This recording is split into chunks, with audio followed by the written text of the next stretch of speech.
Right, are we live? I think we're live. Which technical issues are we going to have this stream? Let me know in the chat if you can hear me and see me.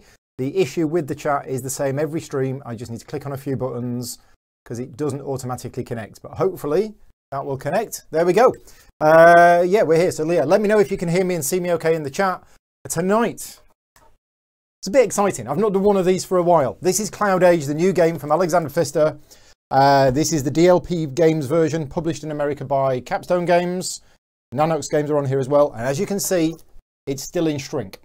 So I am tonight going to be unboxing it. I'm going to be learning how to play from the rulebook. And then I'm going to be playing through the solo mode. So yeah, that's the plan for tonight. If you are interested in this game and you want to learn how to play it, this will be a way of learning how to play. Obviously, this isn't going to be me teaching you how to play. Well, it is, sort of.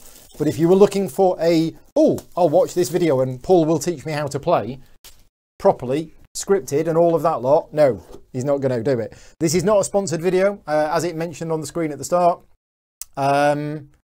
This is a video purely made possible through my Patreon channel. So thank you very much to all of my Patreon supporters for making this possible and all of the other videos that I'm doing this month. This month, I'm doing about 10 live streams a week, and it's all funded through the Patreon campaign. So yeah, thank you very much to all of my supporters. If you are interested in supporting the channel, that's a bit crushed. That's a shame. There is a link down in the bottom right, patreon.com/gaming rules. All sorts of benefits available to you. Right, now, what's happened here, you saw that I took the shrink off, but what's happened here is this pack of cards has come open. So yeah, unfortunately, there you go. If the publisher is watching, this pack of cards has somehow come open in the box. Thankfully, nothing appears to be damaged, apart from this sticker sheet, which appears to have got a bit crushed. But other than that, the cards look okay. So I'm going to take everything out first, and then we're going to see what we've got. Right. Okay, there you go. Unboxing has been done, sort of. I am actually going to unbox all of these bits and sort them out while we're doing it. So yeah, if you're in the chat, thank you very much for joining me. Let me know if you've played the game before. I know Alexander himself is in there. He's in the chat. Linda's here. Hi, Linda. And I know Graham's here. Graham has been very active on BGG forums about various rules for this game. So Graham is here as my backup tonight, should I get stuck with the rulebook.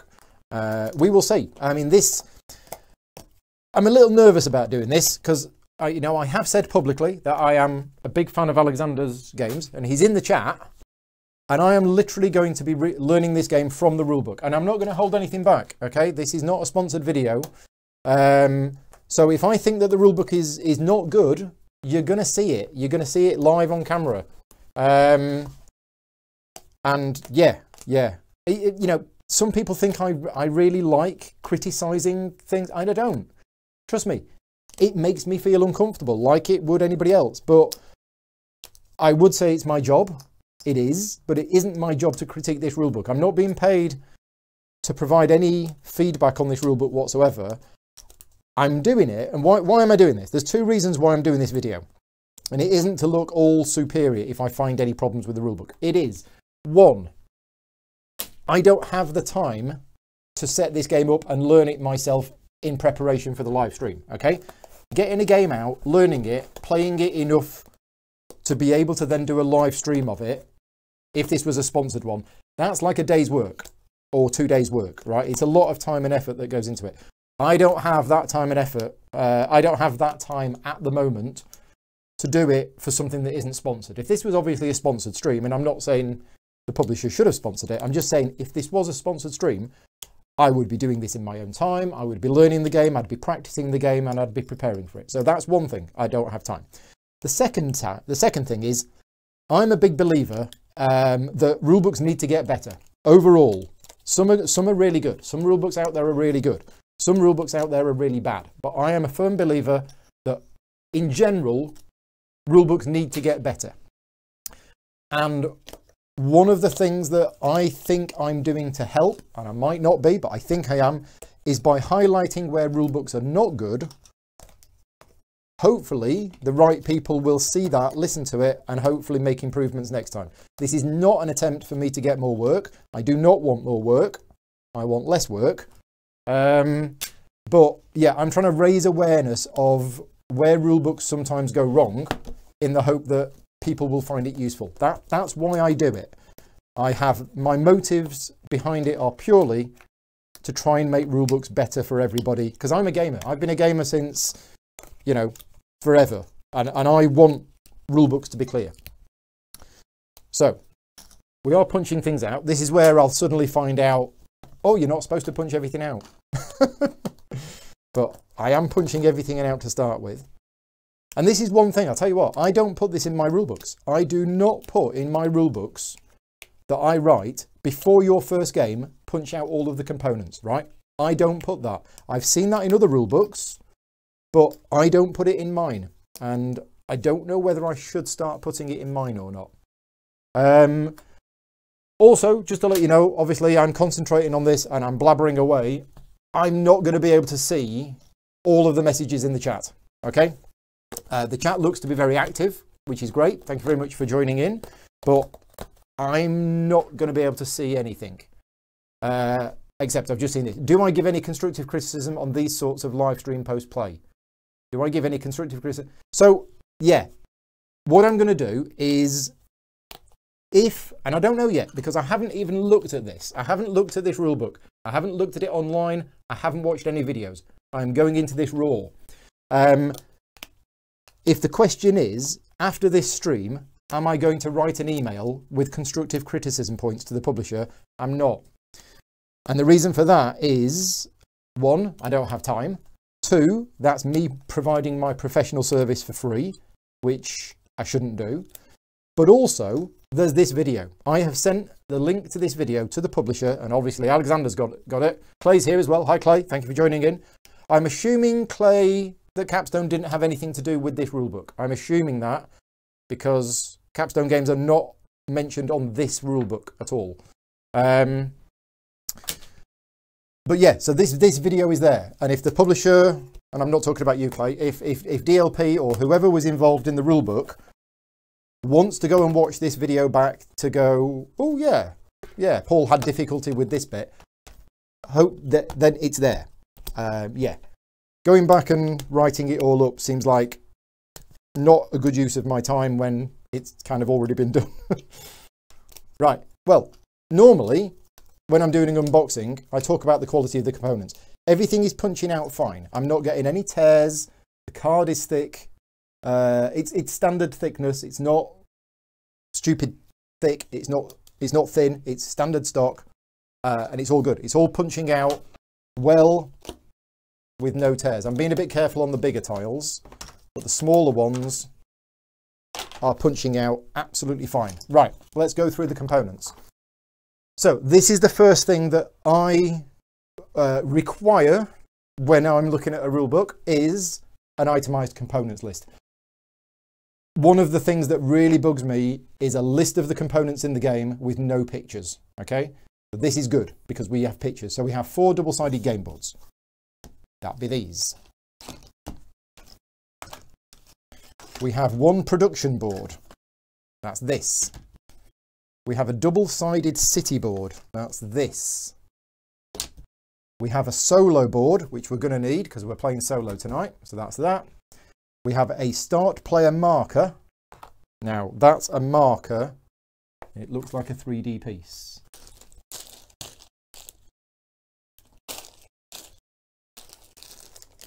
Okay. Now, looking at this, there is something printed on it. So I might come back to that in a minute. I might have lost it. Yeah, we'll see. Right, next. We'll do the player stuff next. So in each player colour, 8 markers. That will be these. So we have... Oh, that's odd. These are in a separate bag. So there are 4 player colours. 3 of them are in this bag. 1 of them is in this bag. And you do not know why that is. I'm going to mix them all in. There you go. Crossing the streams. So We have 8 cubes, which are markers. We have a victory point marker. Now that I've put them all together, I'm going to empty them out. Let's look at the blue ones. So this pentagon is the victory point marker. We have a victory point tile. Now I did see them. That's these. This is probably the end. This is probably the start player marker. I think this is the start player marker. Although in the rule book, there looks like there should be something printed on it and there isn't something printed on it. So I don't know if that's a production mistake. Anyway, we have a victory point marker, 50 on one side, 100 on the other. Where's the other ones? And I need the white one.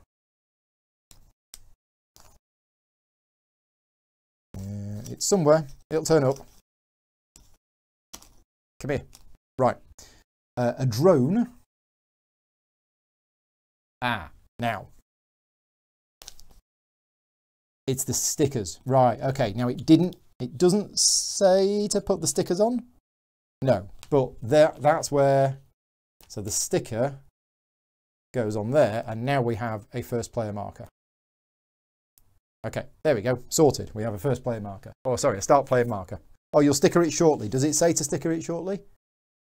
Okay, right. I'm zooming ahead. We have an airship, which is this nice chunky bit of wood. So we've got the drone, which I think is a disc. We have a production marker,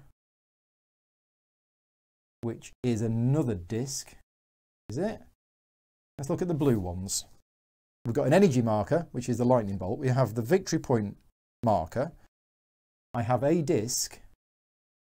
I think I'm looking for 2 discs. According to this, I'm looking for a drone, which looks like a thick disc, and a production marker, which is a thin disc. So here's the thin disc. Am I being stupid? Am I being... Oh, it's probably the big one. Right, so that's the drone. Yeah, it's really big. Okay, 7 navigation start cards. So going back to the cards, we have all of these cards included in the game.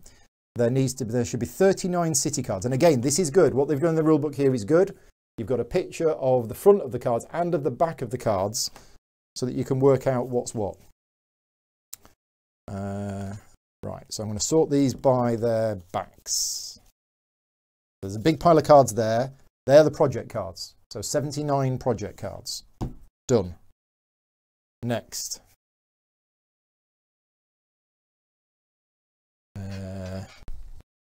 Don't know what these are. Oh, I've got some more. What's scraping? That's my button. Right. Or are these story cards? And they've got the same back as those. I've got the window open because it's really hot in here, so there's a bit of background noises. Somebody walks past. Okay. Different size sleeves. Ah, these are the city cards. Right, okay. Right, mission cards. 12 mission cards. 1, 2, 3, 4, 5. Don't know what that one is. 6, 7, 8, 9, 10, 11, 12. Why they like this? It's because the way that they've been put on the print sheet. On the print sheet, when they send it to the printers, they've obviously put the mission cards down at the bottom. But when the printer prints it, it obviously prints it the other way and lines them up. So we've got 1, 2, 3, 4, 5, 6, 7, 8, 9, 10, 11, 12. So 12 mission cards. Right. We're good. Next. 3 scenario cards. That's these. 1.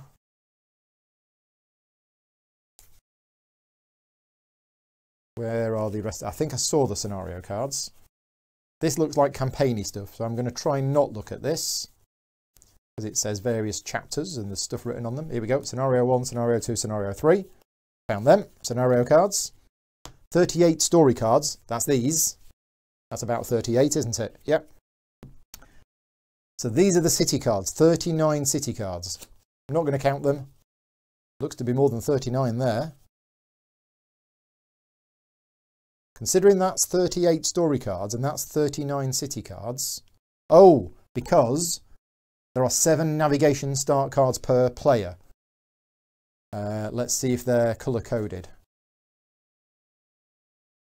Maybe not. Oh yes, they are colour-coded. Right, white ones, yellow ones, turquoise ones, purple ones, leaving 39 city cards. Right, we're all good. So I'm going to put those player cards over there. 15 legacy tiles, L1 to L15. Well, I found these. Ah, it's these as well. Right, so I need to sort out these legacy tiles. We will be using those in the campaign. I think it uses a similar system to Maracaibo, in that these tiles are going to modify the board as the campaign progresses, which is a really nice idea, and it gives the game a bit more story and progression.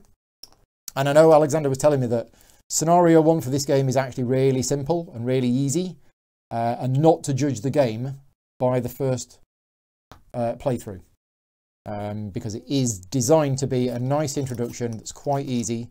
So depending on how things go tonight, I might play 2 scenarios. It depends on whether you want to see more, whether I'm still awake, and whether I'm enjoying it or not. If all of those things combine together, we might see more than one playthrough.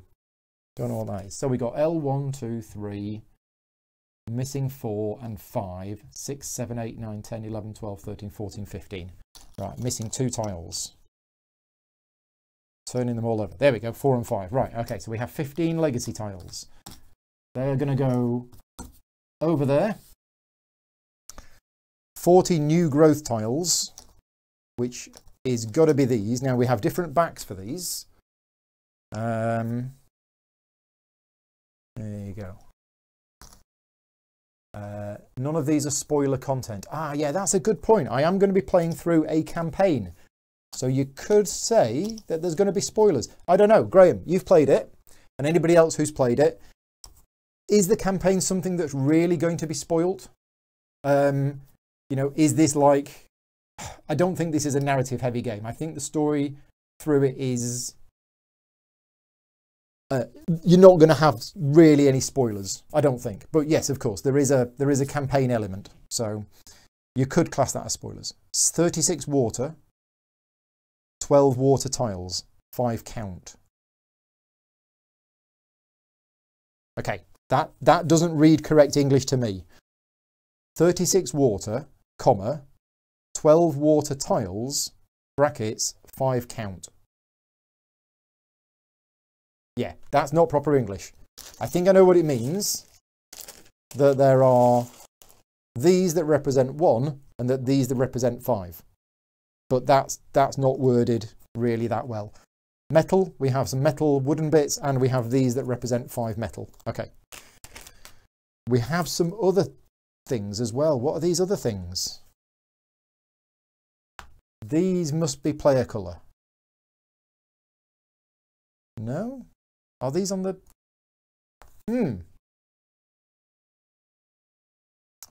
Ah, 1 airship board with 10 upgrades.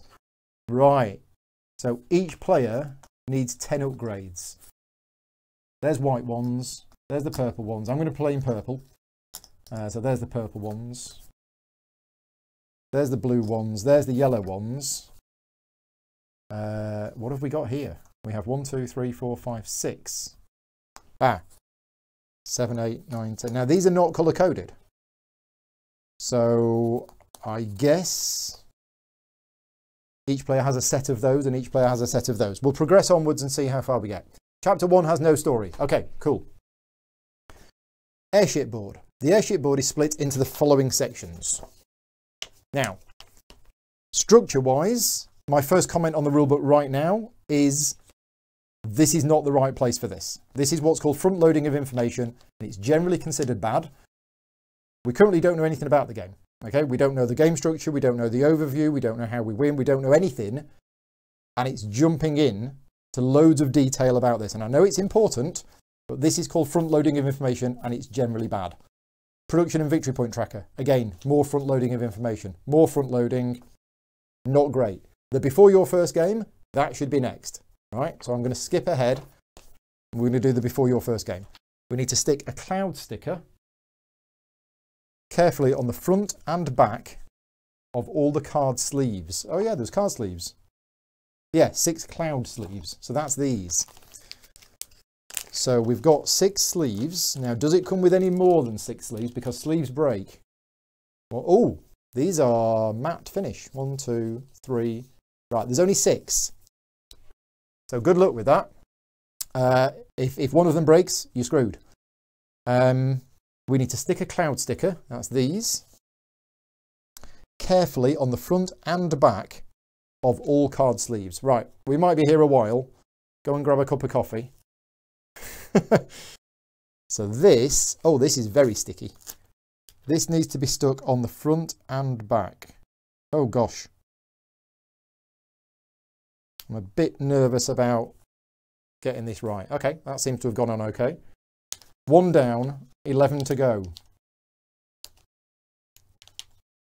Now, I did know that there needed to be stickers on sleeves, and I just wasn't sure whether to do this ahead of time or not, and then I ran out of time anyway, so I didn't. I'm just really nervous because this is so sticky. If I get this wrong, taking it off again might be tricky. And I don't know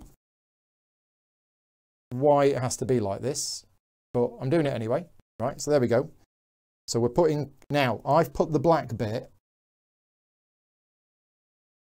at the, I've put it at the top of the sleeve, and I shouldn't have done that. I should have put the black bit at the bottom of the sleeve. Does it matter? Let me know in the chat. Oh, you need 3 in the game, the rest is for reserve. Okay, that's good. Let me know in the chat if I've done that wrong, because I've put the black bit at the top and not the bottom. Because I didn't follow the instructions. Naughty boy, naughty Paul. The next one that I'm going to do, I'm going to put the thing at the bottom. The black bit needs to be at the bottom. Okay, so there's one ruined. Let's make sure I've got this one right. Yeah, okay. I'll try and take that off later. Oh, it's like Glenmore 2 all over again. That was even worse, actually. So many stickers in that game, and they all had to be absolutely precise. Okay, stuck it on the right way, stuck it on the right way. Okay. Also, these clouds have a different design, and I'm just picking one at random. In any combination you like. Pay close, oh, it says here. Pay attention to place the blue bar onto the closed side of the sleeve. It's not blue, it's black. That's where I went wrong, you see. I was looking for a blue bar and didn't see one. That's my excuse.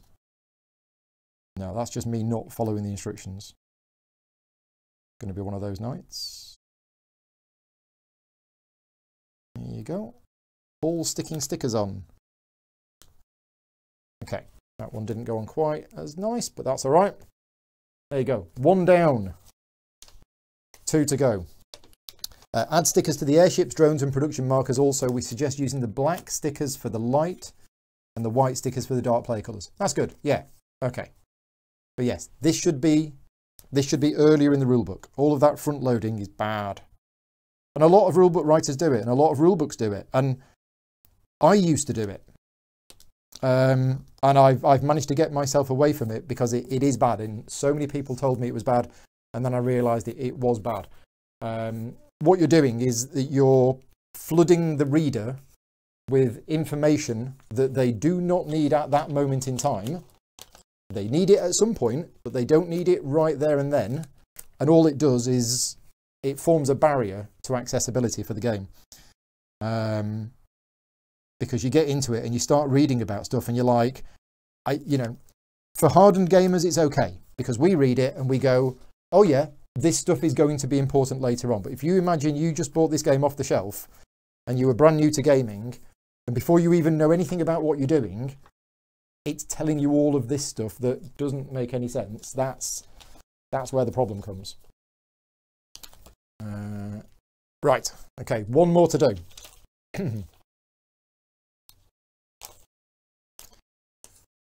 Where's the top? Where's the top? There's the top. Okay. I might not put the other stickers on just yet because I probably don't need them. I mean, the stickers on the other components. Probably don't need them.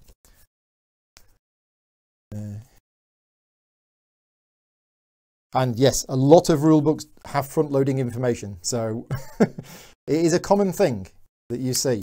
There's one rulebook that I worked on a few months ago, And it had, I think, 22 pages of front-loading information, because it's all here's the core concepts of the game, and then 22 pages in, there was right now here's how you set up the game and here's what it's about, and it's just like no. There's got to be a better way of doing it. And there was another game that I didn't work on, but I read the rule book for it, and I won't say what game it was, but you know when you have card anatomies. Now, card anatomies are actually quite useful, where you have a picture of the card. Like here, this is a card anatomy. This is a card anatomy here, okay? And card anatomies are really useful. But this game had, I think, 6 or 8 pages of card anatomies at the start of the rulebook. For every single card in the game, a card anatomy for all of the different cards on the first 8 pages of the rulebook. No. Bad. Right, okay, so we're good. Stick the sticker onto a plastic bag.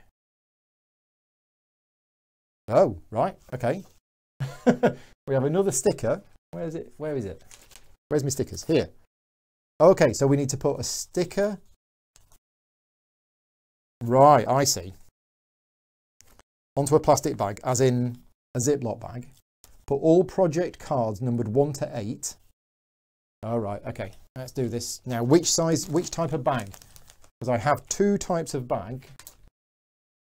3 bags. What's going in there? Legacy tiles 1 to 15. I'm going to put it on the big bag. Okay, so this is nice. That goes on there, and we want project cards numbered 1 to 8, which is these. Now, project card number, bottom right. Okay, so 1, is that right? Project cards numbered 1 to 8. Okay, we've got 2 1s. We've got 2 more 1s. We've got loads of 0s. 2 more 1s. These look to be in player colours. Maybe I'm wrong. 4, 2, 7, 6. These are in all weird orders. Right, I'm going to sort them out while I'm going. Right, there's all the 1s. Next, the 2s. Take out the 0s. There's the 3s, there's the 4s. 2, 5, 6, 7, 8, 3. Okay, I think we're good. So there's quite a few 1s. There's 1, 2. Yeah, so they're going in there. As well as the legacy tiles 1 to 15, which was all of these that we put to one side. Is it going to fit? Yes, it fits. So I don't know whether we'll need them tonight. We might do. We'll see how we get on. This bag will hold inactive game components, i.e. not yet unlocked. Gotcha. Stick the other sticker onto the other plastic bag. Over the course of the game, onto the other plastic bag. I kind of got 2 of the plastic bags. But these are a bit smaller. I'm not sure it's going to fit. I'll do it anyway. Okay, right, so that's going in there. If I missed something in the chat, just put it again. Oh, I've got a roll of baggies. Have I missed the roll of baggies? Yes, there's a roll of baggies. Thank you. I missed them. Okay. Never mind. Can I get it off? Can I get it off? Yep, it's coming off. There we go. I'd completely forgotten about the roll of baggies. There you go. So that's going on there. Over the course of the campaign, project cards and legacy tiles from that bag will be put into this bag. And after each chapter, put all active project cards and legacy tiles into that bag. Right, okay, gotcha. So we're going to be playing purple. So I'm going to get all the purple pieces. In fact, I was going to play purple, but is purple showing up on camera? It probably will once we start getting the board on. And they are going to go off camera over there. Right, okay. So it suggests putting the light sticker onto the dark colours, and then the dark colour onto the light ones. I like that they've done that, because quite often they just use a light colour and then you stick it on yellow and you can't actually see anything. Oh, come on, Paul, get it on, get it on, get it on. Oh, denied. There we go. That's on there. The drone, I believe, is the big disc. Because we're going to be moving that around. And the production marker is the little disc. Yeah, this is nice, this. I don't mind stickers myself. And this just makes them look a little bit nicer than just plain wooden discs. Right. More stickers for later. So, we are done. Again, I'm still skipping this information here. I missed a purple cube, did I? Oh yeah, thank you, Paul. There we go. Right. I'll come back to the airship board, the production board, and the game boards later. I just want to know setup. Here we go. So, game boards. Set up the game boards as follows. So, 1 to 3 players, and this says Chapter 1, Scenario 1 setup. The image is a game setup for 2 players. Right, okay, so for 1 to 3 players, we need 1A, 2A, and 3A. 1A, 2A, 3A. Okay, and we set them up. Very orange, isn't it? I've got the colour saturation probably a little bit too high on my camera. Okay, now I'm going to set them up as per the image. It hasn't told me to set them up as per the image, but that's a minor thing. That's fine. Okay, we've done that. Production board. Take the production board.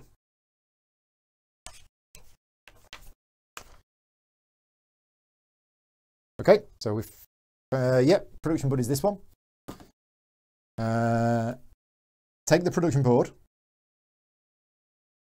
Okay, so really minor things here. It's just told me to take it. It hasn't told me to place it on the table. So I've taken it. What it should say is place the production board on the table and place the 50/100 victory point markers onto their corresponding spaces. Where's this going to go that people are going to be able to see? I might need to jiggle things around once we get going, but for now I'm going to put it there. Okay. Oh, Russ is here. Hi, Russ. Thank you for joining in. Just seen you. So we need what? The 50/100 put onto their corresponding spaces. Well, it says spaces. I think it means space. Yeah, place the 50/100 victory point markers onto their corresponding spaces. Yeah, I think that's wrong. I think what it means is you put the victory point markers on the 0 and the 50/100 on there. Not quite what it says, but I think that's what it means. Project card should be project cards. I'm just going to point out even typos at this point, but yeah, that should say project cards. Shuffle all project cards numbered with a 0 and form a common face down draw pile with them. Right, so project cards were these. Yeah, these are the project cards. So these are being shuffled. Now number 3 is number 3 there. So yeah, this is all of the 0s. These are going to get shuffled. Chris Inco's here. Hi Chris. Jeanette's here. Hi Jeanette. Who else is here? Yes, quite orange. They are very orange. Shall I reduce the colour saturation a bit? Where is my overhead camera? Overhead camera, settings. Is that a bit better? A bit less orange, isn't it? Okay. So we've shuffled these. These are going in a face down draw pile. Okay. Which can go, let's put them there. Okay, next. Resources. Form a general supply with the water, water tiles, metal and metal tiles. Right, I'm going to keep these off camera just to tidy it up a bit. So all of the water and the metal is going off camera near me. There we go. Right. That's that done. Next, what was this? City board. Place the city board with side A facing up, B, A, in view of all players. That would be me then. So that's going there, like so. Turn this round at a funny angle. Yeah, turn that round at an angle. There you go. Right. City cards. Shuffle the city cards and add 8 unseen to each of the 3 cloud sleeves. Okay. Now. Right. What it hasn't said. So we've worked it out because we're clever, but it hasn't actually said how you identify the player's individual navigation start cards. So yeah, if I was doing the rule book, that's one thing I would add. I would say, note the colour of the number in the corner indicates that it is a start card. 1, 2, 3, 4, 5, 6, 7. Okay. Minor thing. Shuffle the city cards. Add 8 unseen to each of the 3 cloud sleeves. 8 of them into each sleeve. Are they thick enough to hold 8 cards? Place the cloud sleeves face up above the city board. The rest of the city cards and cloud sleeves are not needed. Okay, right. That's what we're going to do. Thomas is here from Denmark. Hi, Thomas. Scott's here as well. John's here. And Mark's here. Yeah, almost set up, I think. Giving him a good shuffle.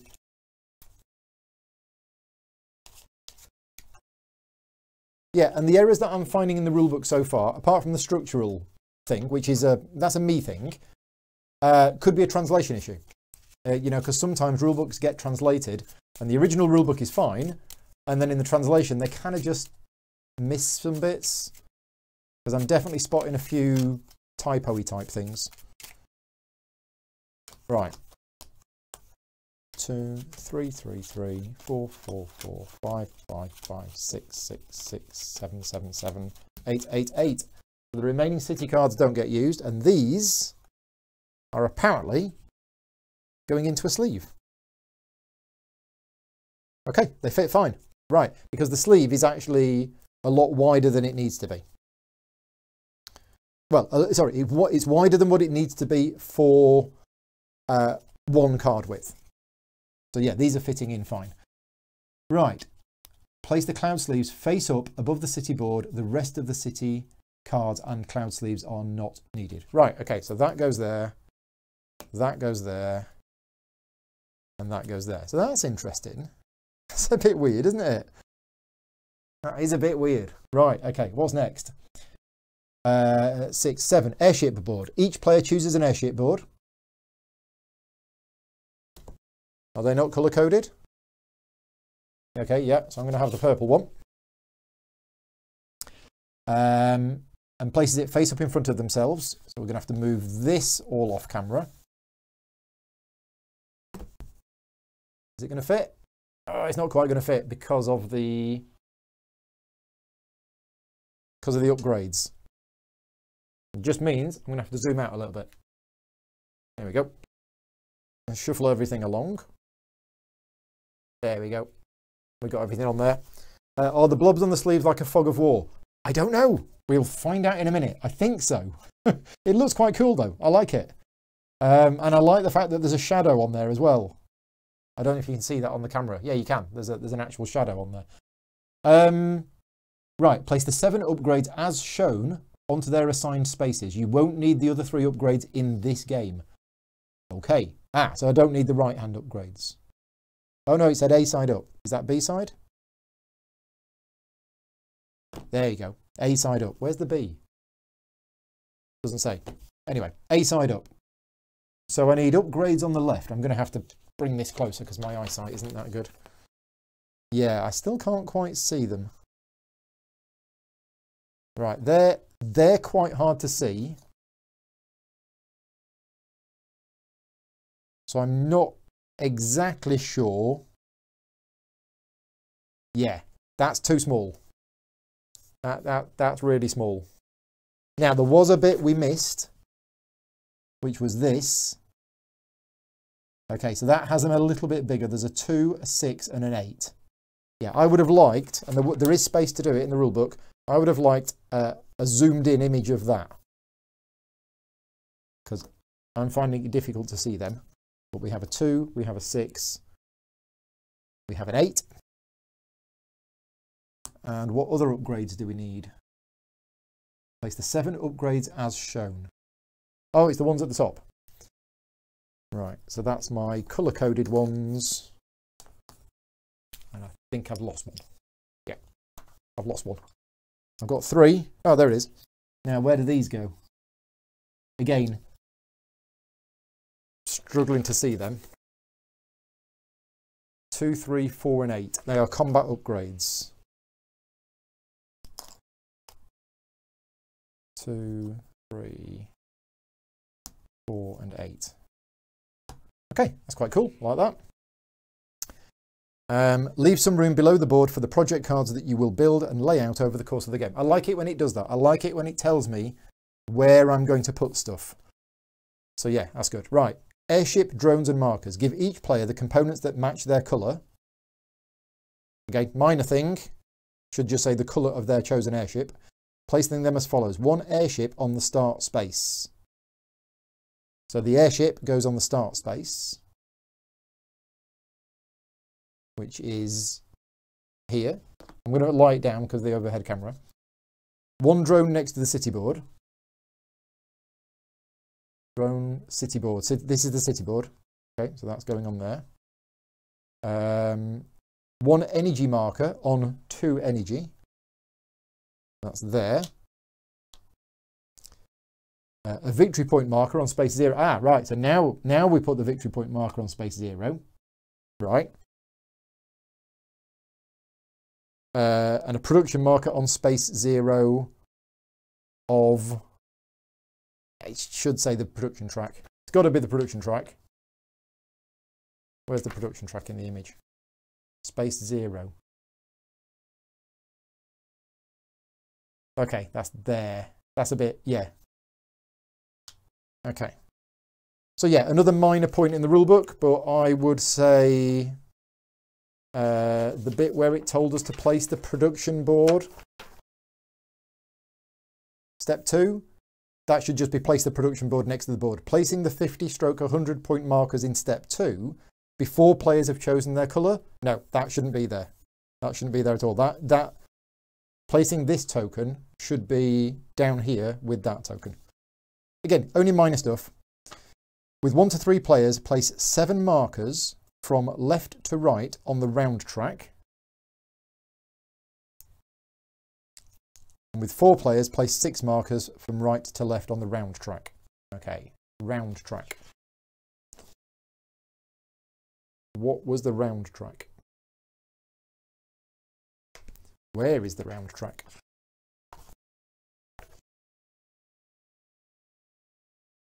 Oh, it's on our airship board. Right, okay. So 1, 2, 3, 4, 5, 6, 7. We probably would have known that if we'd have read the bit on the airship rules that I skipped over. Yes, airship board, round track. Gotcha. Right, so we've put 7 on there because it's a 1 to 3 player game. Up to 2 spaces on the far left should remain empty. Oh, okay. Right, there you go. That's weird. Up to 2 spaces on the far left. Yeah. Oh, yeah, fill them from right to left. Yeah. Right, 9, navigation deck. Each player shuffles their personal navigation deck. Now it tells us, consisting of cards 0, 1, 1, 1, 2, 2, 3.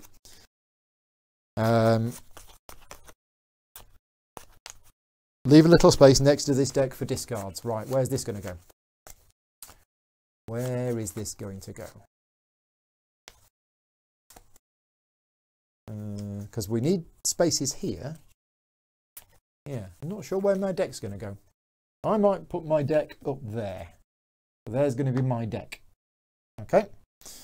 Start resources. Each player Give each player 2 water and 2 metal from the general supply. I don't know where we put them. I'll put them there. Do they show up okay? Yeah, I think they do. Project cards. Each player draws 5 project cards, adding them to their hands without showing the other players.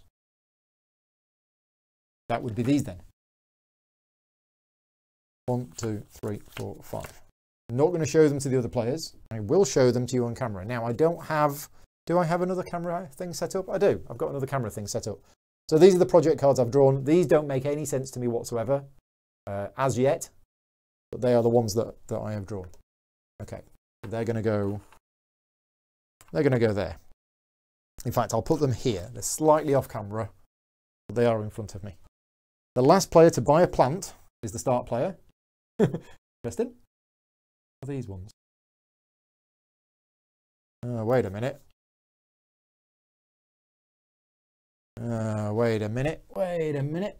I've got some extra zeros. Yeah, I've just found another pile of zeros. So actually, I'm going to reshuffle these in because there's green ones and there's blue ones. And I just found another pile of cards. I'm going to get rid of all of these. Don't need those anymore. I don't know what this card is. This card here. I'm not sure what this is. Was it mentioned in the setup instructions? No. There's no mention of this card in the setup. I don't know what this is. Yeah. Could be a reference card. There's no mention of it. So, we're shuffling these again. It has a solo mode. Yes, it has a solo mode. The card isn't in the rulebook or explained anywhere in the rules. Okay, thank you, Graham. So there's another thing. Component not included in the rulebook, not mentioned. It was obviously, I say obviously, it was probably something that was added later on because they had space on the sheet to add a reference card, but then didn't actually put anything in the rulebook for it. So, yeah. Right. Story card for chapter 1. This is what we're playing. Take story card 11 and place it face up onto the table. The start player reads the card out loud. And then for scenario 1, take scenario card 1 and lay it out. Just lay it out. So we need scenario 1, which is this. And we need story card 11, which is this. Okay, we're going to read it. Are you all sitting comfortably? 15 years ago, a group of warlords and their militias set fire to the largest oil refineries and forests, triggering the change. Since then, dust clouds blanket the sky. The earth dried out, such that water is now the most valuable resource. The survivors have gathered in a few cities. The warlords, now calling themselves Cloud, control most of the cities in your home region, where you search for metal and water to upgrade your airships and try to hire new crew members. The winner reads the reverse side of this card at the end of the game. So at the end of the game, and then we've got book, water, points, not sure. Right, so that's that. That can go here. And scenario 1 says we use project card 0. During the next book, give each player 1 mission card. Afterwards, flip the scenario card. Don't know what that means, but we'll find out soon. Right, okay. Setup for chapter 2. Okay, so when we play chapter 2, different setup. Gameplay. Now, remember, I haven't yet read these. I will come back to that in a minute, but right now, I'm just going to go on to gameplay. Depending on player count and which chapter stroke scenario you are playing, you will play between 6 and 8 rounds. Each round consists of the following 3 phases. See the airship board, because it did say the airship board, the phase summary is down at the bottom. So this uses symbols to depict the order in which the phases occur. When you're the start player, you can move the start player marker to indicate which phase you're currently in. Right, so we're going to use this to track the different phases. This is the phase summary. So we first have production phase, then we have the movement phase, then we have the action phase. Each phase begins only once all players have completed the current phase. That doesn't make sense. each phase begins only once all players have completed the current phase. No, that doesn't make any sense. I think that should say each phase begins only once all players have completed the previous phase. Yeah, otherwise you're in a temporal loop. So I think that's just a typo there. A new round begins after the end of the action phase. Okay, odd way of wording it, but each round you will move one marker from the round track on your airship board to the game board. So we have 7 rounds. Yeah, 7 rounds, and each round we're going to move one marker onto the game board, right? Game end scoring happens after the round during which you placed the last marker. Yeah. The player with the most victory points wins. Right.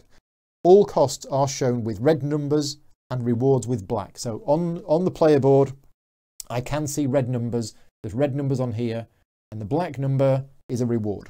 So red is what you pay, black is what you get. Got it. If you have to spend resources, then put them, get rid of the word then, put them back to the general supply, in the general supply, or put them on the discard pile in the case of project cards. Project cards. Where's the project card deck? Oh yes, project card deck. Oh, I was going to draw 5, wasn't I? I haven't finished shuffling yet. Right. So, production phase, carried out in order. I think what I'm going to do, rather than, yeah, the layout of the rulebook's a bit puzzling. So, need a buzzer or something. What have I done wrong? You either need scenario 1 or chapter 1, not both. Oh, okay. Okay, well, I've obviously got something wrong here. It says for chapter 1. Oh, right, so what am I playing? So this is chapter 1 or scenario 1. So what am I playing? Am I just playing scenario 1? How do I know what I should start with? Here we go. In these rules, you'll find various ways of playing it. Depending on your preference, you can play the 7 chapters of the campaign through in order, or you can pick one of the 3 standalone scenarios. For your first game, we recommend choosing either chapter 1 or scenario 1. Let's dive into the chapter. Okay, thank you. I spotted it in the end. Right, so we're playing the campaign. Is that okay? We're playing the campaign? Yeah, why not? I've read it, so we're going to play the campaign. So there are 3 scenarios with the game. You can play an individual scenario, or you can play through the campaign by chapter order. Right. Yeah, I got it. I got it. We're good. Keep shouting at me and I will get it in the end. Right. So I'm going to go back quickly and read the bits that I missed because there might be something important in there. So phase summary, energy track is where you record your current energy supply. When you receive energy, move your marker forward by the corresponding amount. Doesn't say about spending it. The round track is where you place your markers at the start of the game. The number of markers on the round track indicates how many rounds there are yet. See, all of this is stuff that I now already know. Therefore, it wasn't actually needed here. To the right of the round track, you will find the distribution of your navigation card values. Yep. After the final round, game end scoring occurs. Here you'll find symbols summarising it. Okay. Again, this would have been way too much early on. You can upgrade your airship in 3 different areas. Only 2 ways in chapters 1, 2 and scenario 1. In each area, you can only ever build the next cheapest available upgrade without skipping any. Again, don't need to know this on page 2 of the rulebook. There are 3 movement upgrades, which is these, each of which gives you permanently 1 movement point. And there are 4 combat upgrades, each of which gives you a combat point. From chapter 3 or scenario 2 onward, there are 3 upgrades that let you plant additional new growth. Your airship comes equipped with a standard solar panel that either produces 2 energy during the movement phase or gives you 1 movement point. That's what the icons are. What's a bit odd, again, only a minor thing, but I'm picking nits here. It says it gives you 2 energy or 1 movement point, yet the icons are the other way around. The icons are 1 movement point or 2 energy. And it's just nicer if you put the text so that it matches the icons. It makes it easier to read. Okay, we have a production board. You start the game on level 0, but you can increase it to level 10 over the course of the game. Rewards are indicated between production levels 1 to 2, 3 to 4, and 7 to 8. There, and there. Yep, I can see that. As soon as you increase your production level from 1 to level 2, you immediately and once get 2 project cards, for example. Yeah. For level 10, each time you could increase further, you score 2 victory points instead of level 10. Again, I'm going to say it again. This information should not be here in the rulebook. And I know you're sick of me saying it. But if I'd have read this before everything else, this is way too much. Victory point tracker around the outside of the board. You need energy to produce. On level 0, you can pay 1 energy during the production phase to receive 2 water.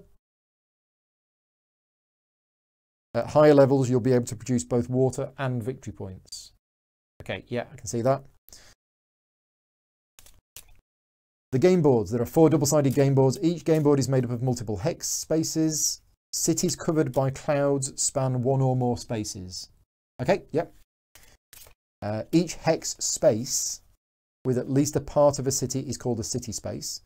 Each hex space with at least a part of a city is a city, right? Most cities have a name. Oh yeah, a combat value. Yep. And a reward. You receive the reward for winning combat. Some spaces require more than 1 movement point to move on to them. That's that. Okay, yep. Some spaces have finds that you receive as soon as you move on to the space, which is that. Okay, I guess. Yeah. Right, project cards. So I'm now going to draw 5 project cards.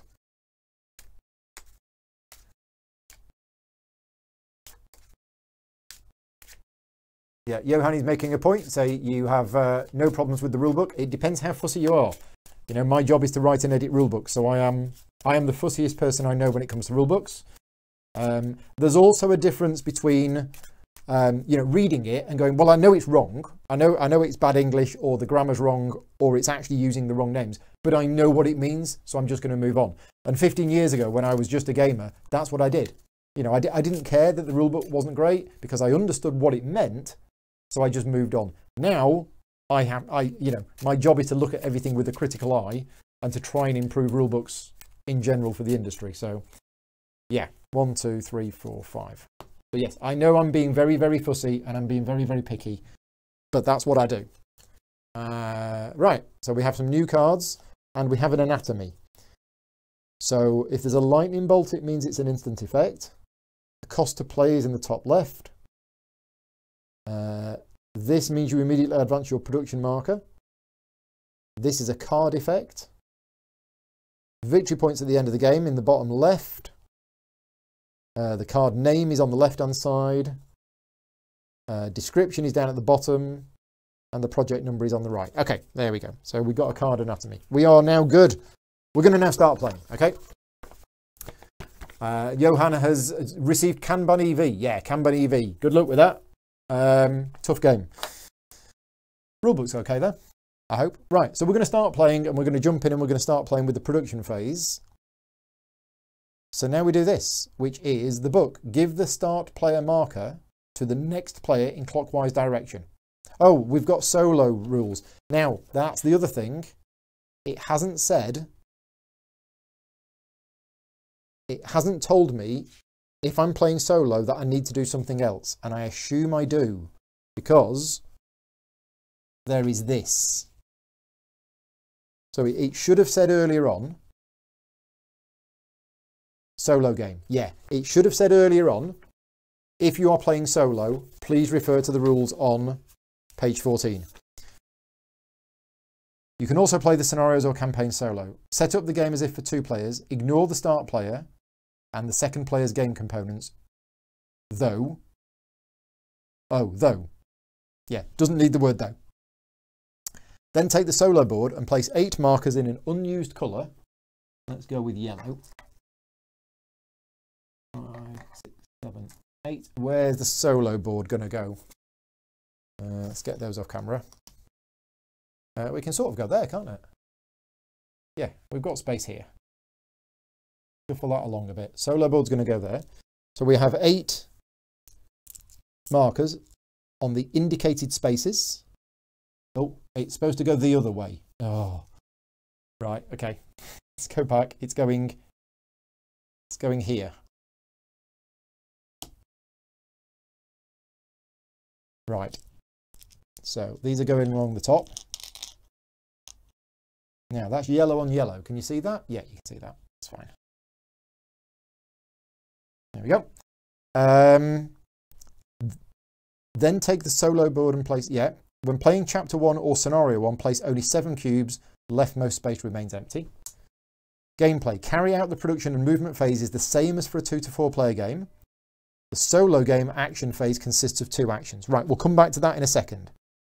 So we're going to do production and movement as normal. But then when we get to the action phase, I need to look at this. Right, okay. So back to production. Give the start player marker to the next player in clockwise direction. They are the start player for the current round. Do not carry this step out in the first round. Done. As start player, check on your round track if a book is active. A book becomes active when the marker to its left was removed in the previous round. In other words, there is still a marker to the book's right.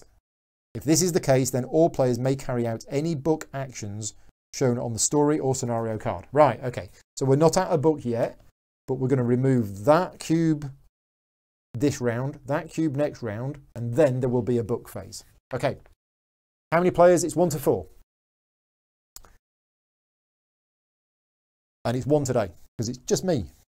The cats keep trying to get them trained up. They're not having any of it. I tried them with Mage Knight.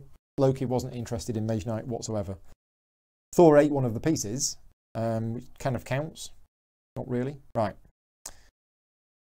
Or if all books are inactive, then there are no book actions available this round. You can find out more about... Yeah, okay, that's fine. So that's the books done. Next. Produce water and possibly victory point. To produce, pay as much energy as indicated for your level on the production board, 1, and then take the indicated amount of water and possibly victory points. If you don't have enough energy or don't want to use the level that you're at, you can instead choose to produce at a lower level. You can produce simultaneously and only once. Right, I'm going to do this. Whether it's the right thing to do or not, I don't know. I'm going to spend 1 energy because I'm there and I produce 2 water. There you go. Got it. Right, next. And there is an example, but I think we're okay. I think we've understood that. Right, step 3. Each player reveals 2 cards from their navigation deck.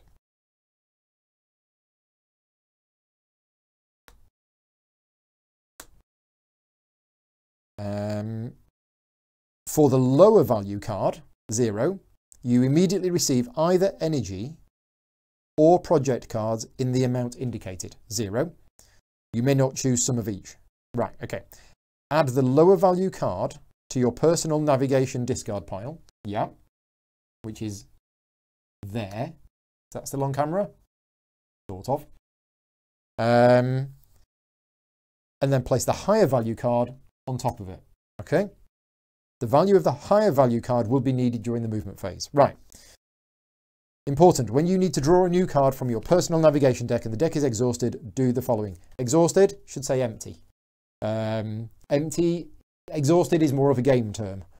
Empty is the right word to use there.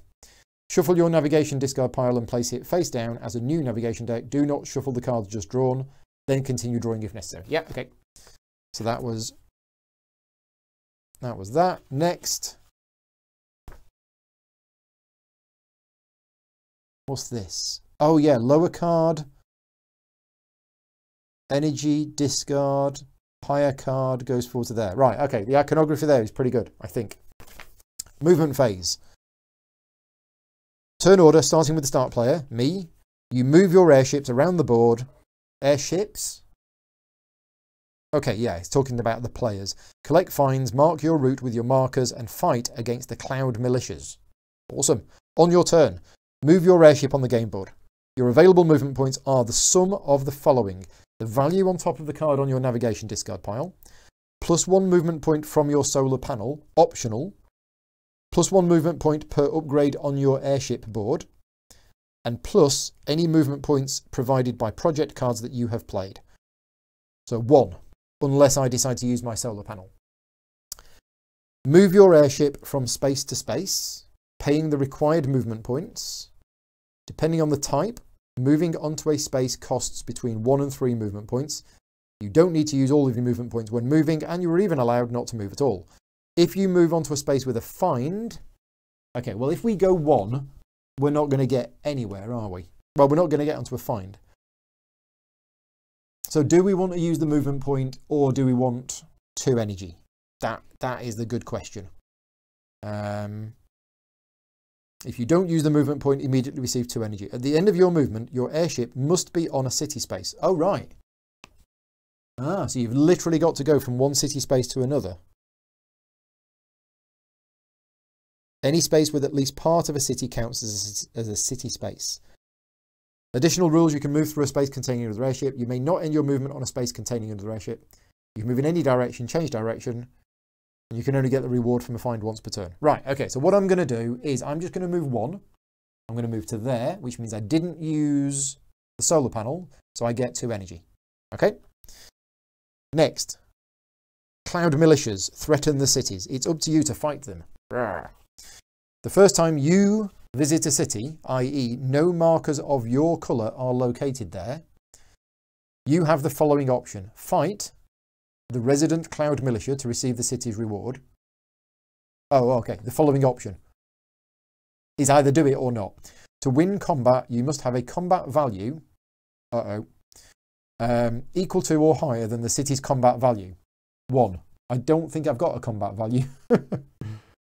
No, I don't. I don't have any guns. The combat value of a city applies to all city fields no matter where the combat value is displayed. Your combat value is the sum of your number of combat upgrades, 0. Combat value of the project cards you have played, 0. And the combat value of any additionally drawn navigation cards.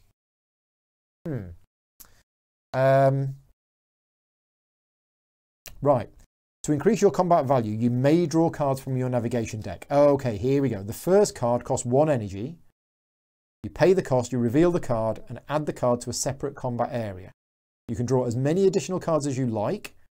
However, each additional card costs either 2 energy or 3 victory points. You can go negative. You can end combat anytime you like, even if you don't have the combat value needed to win the fight. And at the end of the combat, move any of the drawn navigation cards from the combat area to your navigation discard pile. You only receive the reward if you win the fight. Do we want to fight or not? That is the question. I'm thinking not. I think this turn, not. Whenever you need to draw a card from your personal navigation deck and it's, yeah, okay. So I'm not going to fight. Next, take the leftmost marker from your round track and add it to the city in which your airship is located. You can visit this city again, but may not fight here anymore, even if you didn't win the first time. Okay, that's fine. So we visited that city. We can't go there again. Now, is that any city? I'm just going to check again on the board. I didn't go very far. Yes, you're right. I didn't go very far.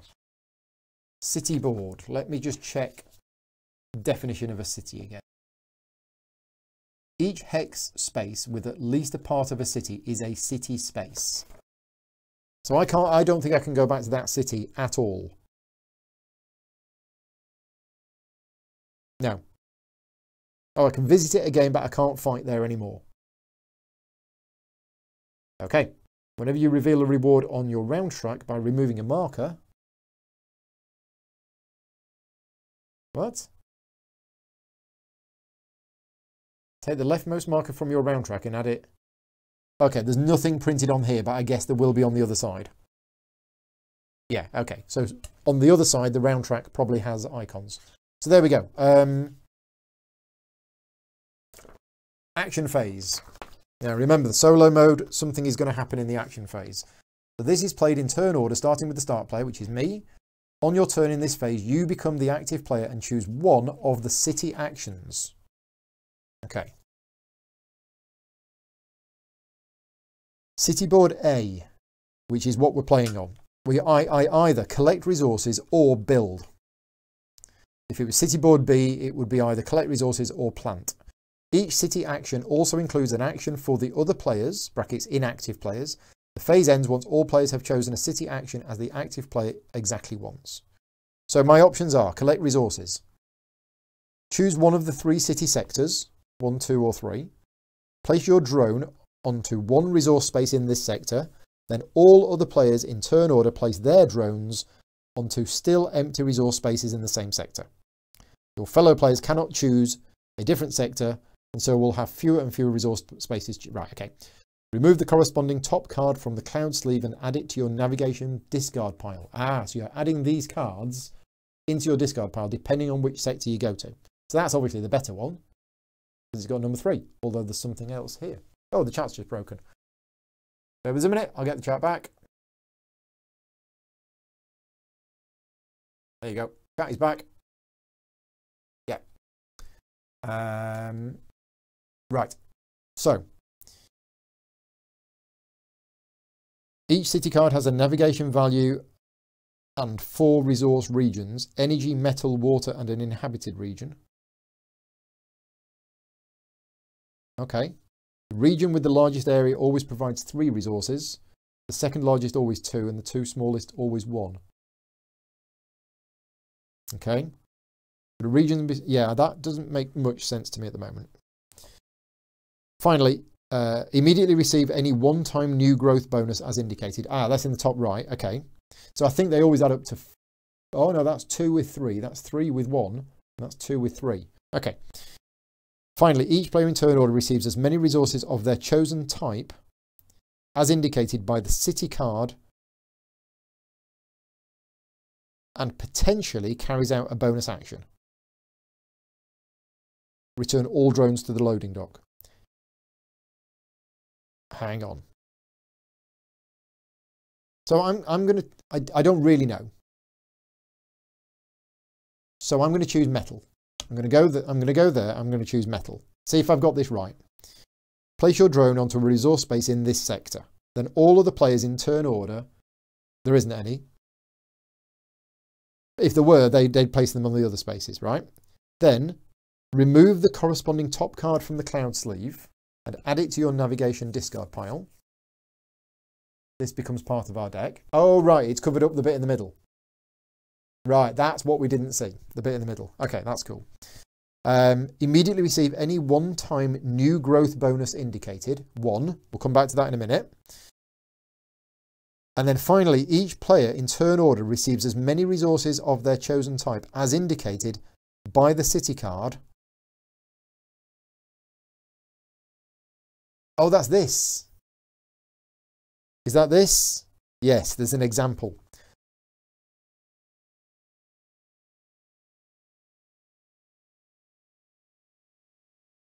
Right, so the artwork gives you a bit of an idea of what's on there. Right, so I shouldn't have chosen metal. I mean, I've done it anyway, but I think I understand this. By looking at the card here, I'm going to just zoom in so you can see this. So this is the card here. You look at this card and you see, wait a minute, we've got red stuff here, so that's going to generate energy.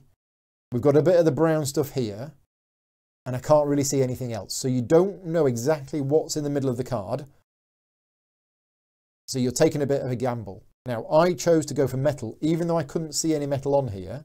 And then it turns out, yeah, there was only 1 metal. So that was a bad choice by me, but I'm learning the game.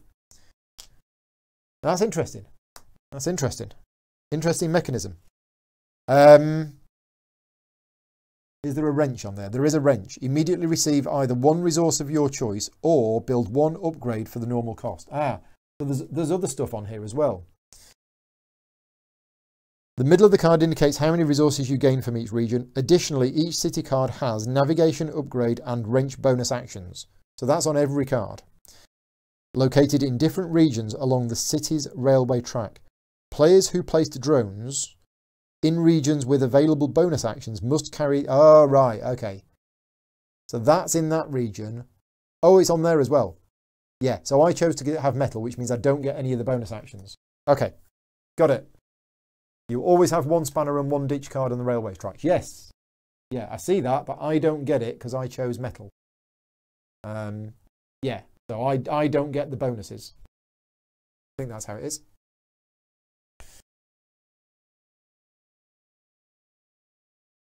Yeah. Players who placed their drones in the regions with available bonus actions must carry these out immediately after receiving resources or choose to skip them. So just say may instead of, yeah, rather than saying must carry them out immediately or choose to skip them, may carry them out. So the growth. Some city cards have a new growth bonus. Yeah, in chapters 1 and 2.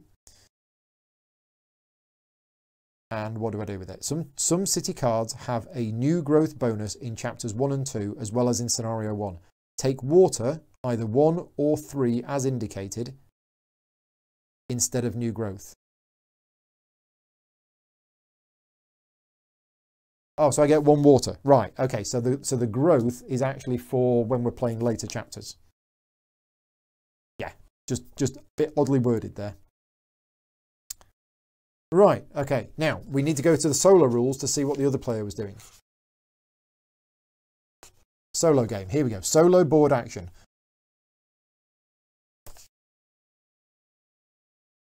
Yeah, right, so we remove the leftmost, or move the leftmost cube on the solo board from the upper row to the bottom row, then carry out the indicated, action out, which is 1/2 something something something.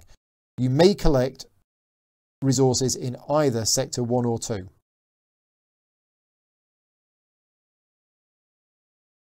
Who, me? Oh, right. Because it's put its drone there or there, which means when collecting resources via the solo board action, the following rules apply. Return the city card you draw during the action back in the game box. You do not add it to your navigation deck, and you do not receive any growth. Right? If you chose the largest region, you instead receive nothing. What? You receive no resources and no bonus action. That seems harsh. Oh, but that's because the other player would probably choose that. Is that right? Have I got this right? Ian's here. Hi, Ian. Is the setting of the game some post-apocalyptic? Yes. So I may now collect resources in 1 or 2. But if I select the biggest area, I get nothing. Absolutely nothing. So I'm going to select. See, I'm looking at this and I don't think energy is the biggest one here. So I'm going to choose sector 1. I'm then going to pick energy. Now, what's this? What is this iconography here? 1 player, 2 times something or other? 1 player, I do it twice? Yeah, maybe.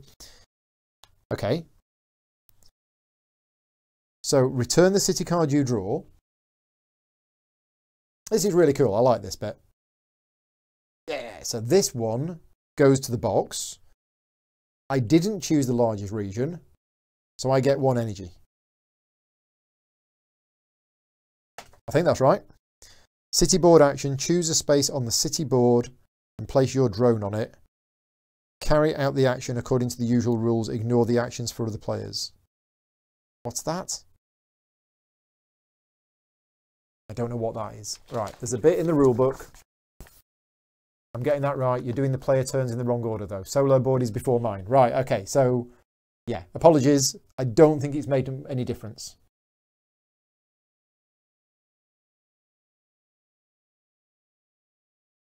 Where does it say that you do the solo player first? Is it just this? So I should have done the solo board action first, and then I should have done the city board action. And can you choose the same city? Can you choose the same sector?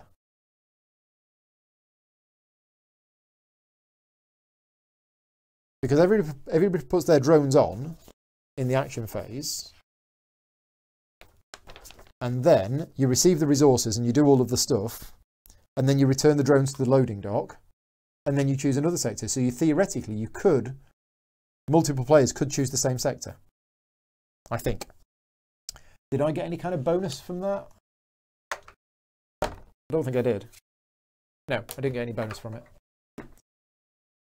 So we didn't get the wrench, didn't get the navigation update. Build. Oh, wait a minute. It was collect resources or build, wasn't it? Yeah, and I chose to collect resources, which I didn't want to do. I wanted to build. Ah, rats.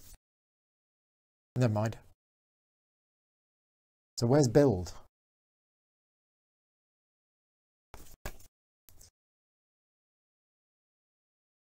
Right, city board A is collect resources or build. Ah, that's what this is.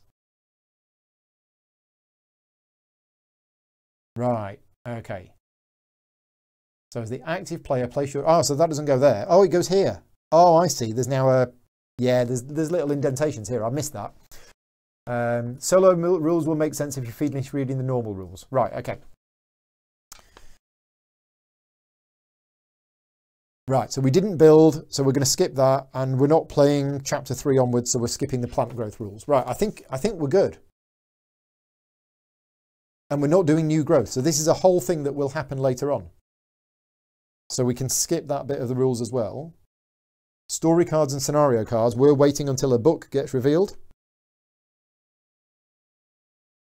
And when a book gets revealed, can spend 2 water to get 2 points. I think that's right. Okay, are we done? Are we done with round 1? I think we are. Yeah. Okay, I'm gonna move on to round 2. And if I've done something wrong or if I've missed something, please let me know. Yeah, there's a big thread on BGG. Anytime you get a build type action, you can always take a resource instead. Okay, I've missed that. Peter's glad that he played two-handed rather than solo. Yeah, and I was debating that, but I thought, no, I'll try the solo rules.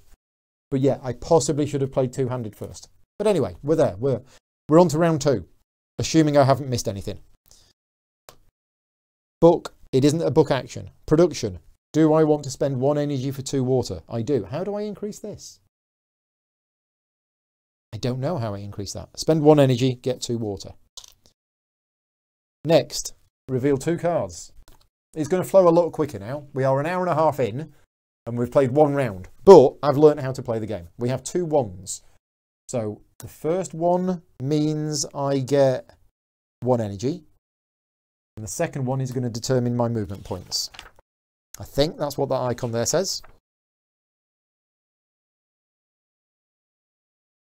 Oh, energy or project cards. I've got these project cards. What do I do with these? When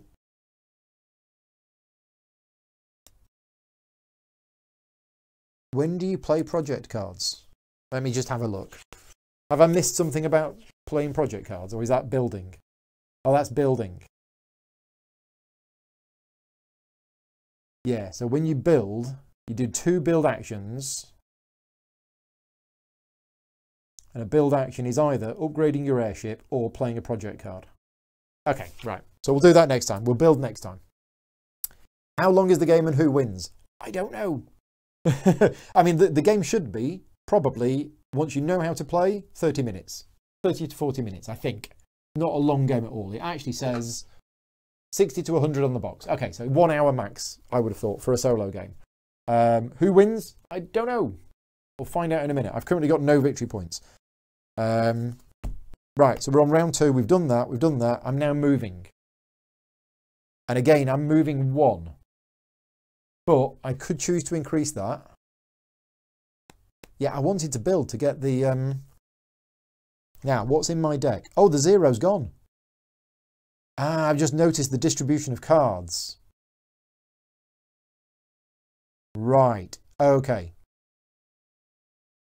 So what's my combat value to start with? It's 0, isn't it? But if I spend energy, I'll get another card. Yeah, let's do it. Right, so this is what we're going to do. We're going to use the solar panels for movement. So I've got 2 movement points, and I'm going to go 1, 2. Okay. Then we're going to do combat. So my combat value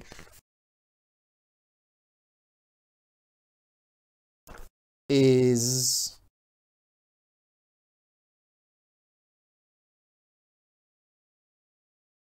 number of project cards you have played.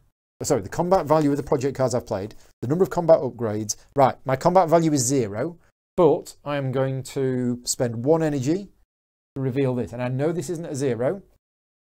Oh, wow. That's total overkill. Oh, well, there's the 3. So that actually goes to the combat area and then goes there. Okay, so I have defeated them. And I get the reward, which is 2 more water. I have lots of water. And then presumably I put a cube on there. Done. Right, that's that city done. Dead easy. What's this? 1 energy, 2 plus, or 3. Oh, yeah, to buy additional cards. Right, good. Action phase. So this time we're doing the solo player first, which is what we should have done. And that icon means I can either score 2 victory points or play a project card. Okay, so I'm going to play a project card. Because I've got all these project cards and they all do cool stuff and I want to play them. So project cards. To play a project card from your hand, you must first pay the cost shown in the top left, put water to the general supply and project cards to the discard pile. Place the card beneath the matching colour phase. Oh, I see. Nice. Oh, that's what the 2 different colours are. That's really nice. And they affect that particular part of the game. Oh, wow. I just realised how much water and stuff these cost.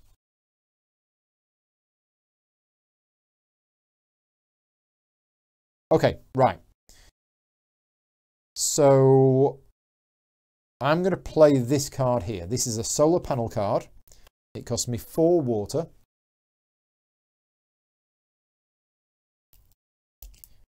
And 1 card, which I think I discard from my hand. And I'm going to get rid of that one. Put that on the discard pile there. And then this slots in under there. That's paid the cost. Oh, there's bonuses on there. So, and there's, I noticed on the back page of the rulebook, there's a full explanation of all of the project cards in detail, which is nice. So that one is immediately receive 2 energy per solar panel, including this one you have. Your airship's solar panel does not count. So I get 2 energy just for playing it. And there is that marker there, which means I increase my production level by 1, I think. Where did I see that? Where did I see it? That really should be in the... Yeah, immediately advance your production marker 1 level further. So that's in the card anatomy, but it really should be in the rules for playing project cards. Yeah, kind of says it here. Could do with a bit more. So I move my production marker 1 space forward. Okay. Sounds like a cat. Right, now we're going to tuck it in. And that's going to be 1 point at the end of the game for me. Okay, nice. So that was it. That was its go. The deck is definitely shuffled. I'm building stuff out of water. Yes, can't you do that? I mean, I've built a solar panel out of water in my back garden last night. Things are different down here in Devon, Scott. Right, my go. I might build now.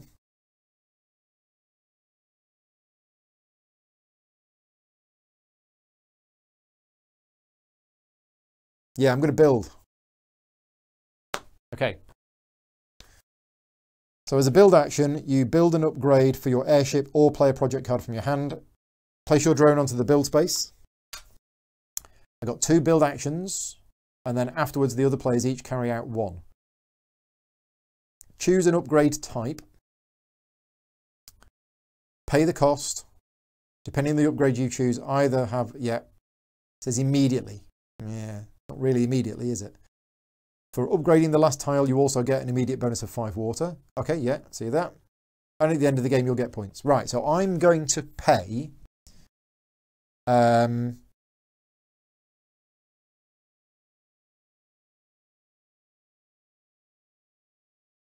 I'm going to pay 2 metal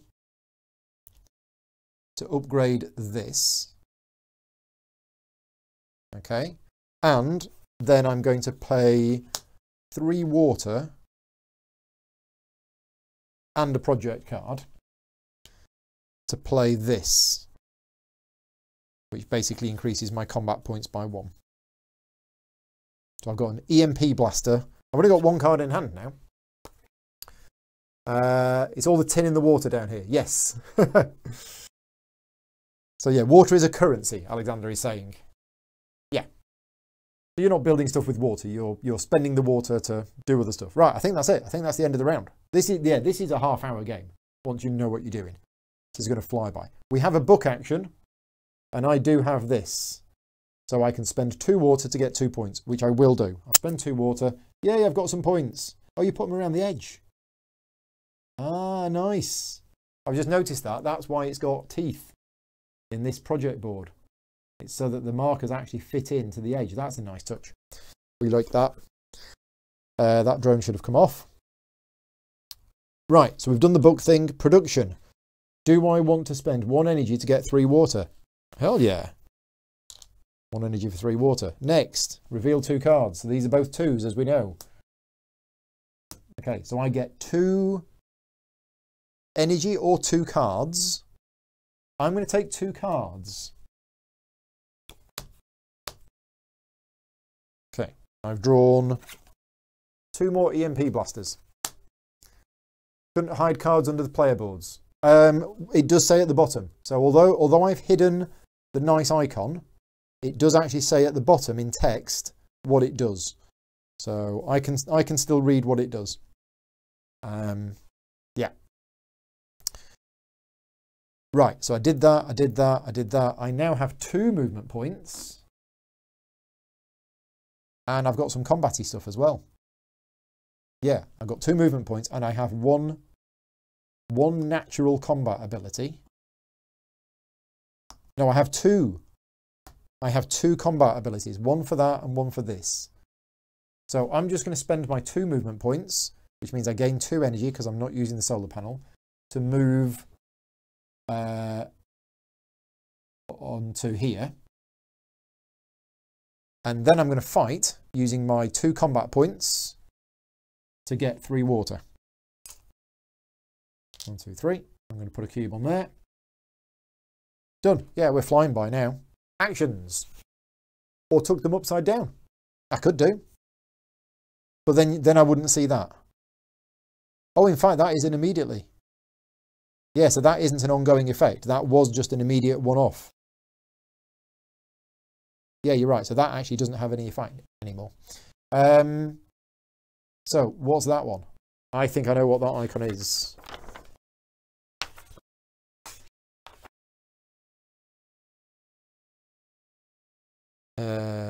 That icon is not explained in the rulebook, but I think it's obvious what it is. It is I choose from sector 2. Yeah, oddly enough, that icon is not explained. Yeah, all of the other ones are, just not that one. Right, so I'm choosing sector 2, but I don't want to choose the one with the most, because then I get nothing.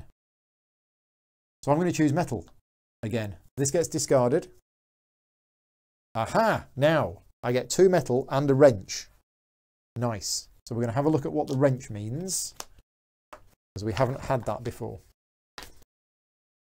Okay, the wrench. Immediately either receive 1 resource of your choice or build 1 upgrade for the normal cost. I'm going to build an upgrade, and I'm going to spend 3 metal to build another gun. Graham said he wasn't tucking under, it never occurred. Okay. Right, so there we go. So I've now got a combat strength of 3, which means I can go for this one, Devil's Fork, next time. Yeah, I think that's what I'm going to do. Right, okay. Right, it's my go, isn't it? Yeah. Do I want to build or do I want to take a card? I think I'm going to go here. Yeah, what were the two options? Collect resources or build. I'm going to collect resources.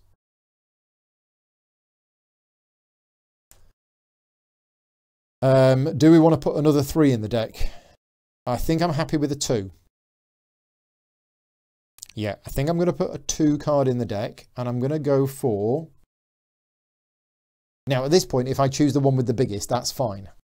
And I can just about see that there is a wrench on the card area.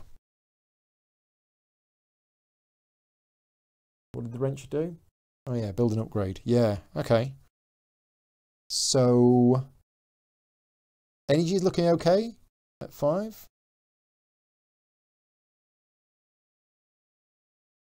I'm going to go with the card. I'm going to go with the card option, and let's see what we get. Okay, so the card option was, it was just 1, and it's a wrench. So I get a card, and with the wrench, a resource of your choice, or build an upgrade for the normal cost. Oh, build an upgrade. Ah, I don't have any metal. Yeah, okay, so that will be a resource then. So that'll be a metal. Take a metal. Okay, bit rubbish. That's all right. Oh, no, and that card go, that's mine. What am I doing? Don't throw it away. Yeah, that's mine. That goes there. Right, I think we're done. That's the end of the round. So next round is the book. No, no book. Production. Yeah, now my production hasn't really advanced. Am I doing this right? Are there just very few ways? That's what the green cards are. That moves your production up. So I spend 1 energy for 2 water. Sorry, 3 water. Okay, next, reveal 2 cards. I don't have 2 cards, so we're going to shuffle at this point. I might have metal if I was supposed to pick up the 2 from the map. But this space here requires 2 movement points to go into it. And I didn't have the 2 movement points at the time. How am I going to get to here by round 7? No chance. Absolutely no chance. Right, 2 cards. Right, so the lowest one goes there, and I get energy or cards equal to that. I'll take a card. And then the highest one goes on top. Oh, I forgot to get the growth from that. That should have been 3 growth, which in this game is 3 water. So these growth tiles that are all off camera, they only come in chapter 3. That's really cool, actually. I don't mind that. Don't mind that at all. I was expecting, from what Alexander said and other people have said, people were saying chapter 1 is like almost pointless because it's too easy. I'm not finding this pointless. I mean, yeah, this is only the tip of the iceberg in terms of what the game has, but I'm finding this perfectly fine. It certainly is a learning game. Right. So we've done that. We've now got movement. Now this time I have 3 movement. Ah, you see, now we could get the metal on the way past. Yes, now we can do it. Right, I'm not going to boost my movement, which means I'm going to use the solar panel for 2 energy. I'm going to spend my 3 movement points and go 1, 2, 3. Picking up the 2 metal on the way. And then using my 3 combat points, which I have 1, 2, 3, to basically defeat this city, defeat these cloud people, and get 3 water. There you go. Right, next. Put a cube on the board. Done. Actions. It's that, whatever that is. That is, you may carry out 2 build actions, and then it's my go. Right, so 2 build actions plus my go. Right, well then. We don't need more combat. We're all right for combat unless I go here. Ooh. I could go there. That's quite good.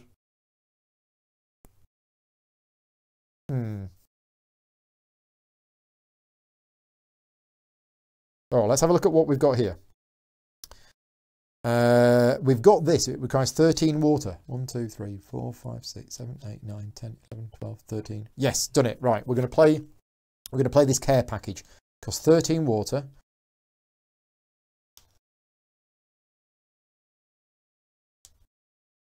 Leaving me the 2 that I need for that.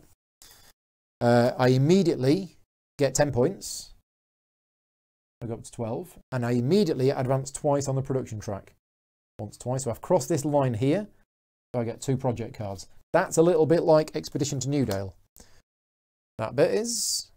And this doesn't need to be tucked under, because it doesn't have anything. Although I'm going to tuck it under anyway. There you go. Right, okay. That's one build. I have a second build. I don't really want to do anything that costs water. So, although I am going to get more water in a minute. Yeah, I'm going to get more water in a minute. So maybe I do want to spend the water. Yeah, okay. Oh no, I haven't got 3 water. Ah, right. Yeah, my second build is going to be 2. No. Now, what was that thing you said earlier on? Whenever you get a build action, you can forego it and take a resource instead. Where was that printed? Graham, you said something earlier on. Or somebody said something earlier on. Where is it?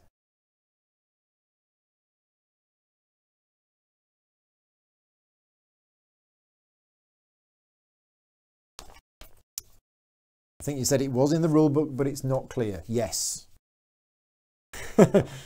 So is it in the rule book, or is it kind of hinted at or inferred at some point? Here.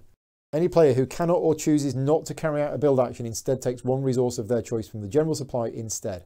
Water, metal, energy, or a project card. Right, okay. So my second build action from the solo player is to say, no, don't want an action, and I'm going to take metal instead. Right, on my go, I am going to go gathering some resources, and I'm going to gather resources from this sector.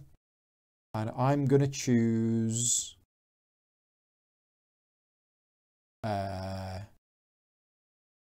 what does that button do? Not button. Navigation update. You may immediately remove a card from your navigation discard pile, returning it to the box. I kind of don't want to do that, although there's a 1 there I don't need. But it's energy, and I don't really need energy. So I'm going to go here and pick metal. Okay. I'm going to take this card. The metal on it is only 1. But I'm then going to add that card to my discard pile, and I get 3 water. 1, 2, 3. Done. Drone returns back there. Next round. Is it a book? Yes, it's a book. I spend 2 water to get 2 points. Okay, next. Production. I am going to spend 2 energy to get 4 water and a victory point. 1, 2, 3, 4. And a victory point. Cards. We have a 3 and a 1. The 1 goes there, and I will get an energy. And the 3 is going to go on there. And now we're going to go to movement points. I've got 3 movement, no bonuses. Can you boost your movement? I don't think you can you? You can't boost your movement. You can boost your combat.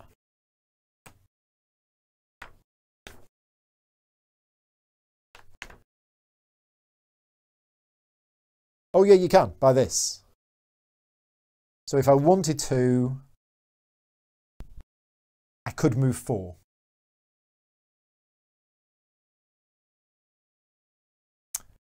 So I'm moving 3, and I could potentially move 4. Tell you what, I'm just going to move 3. Although this is cards. I don't really want cards. I've got too many cards.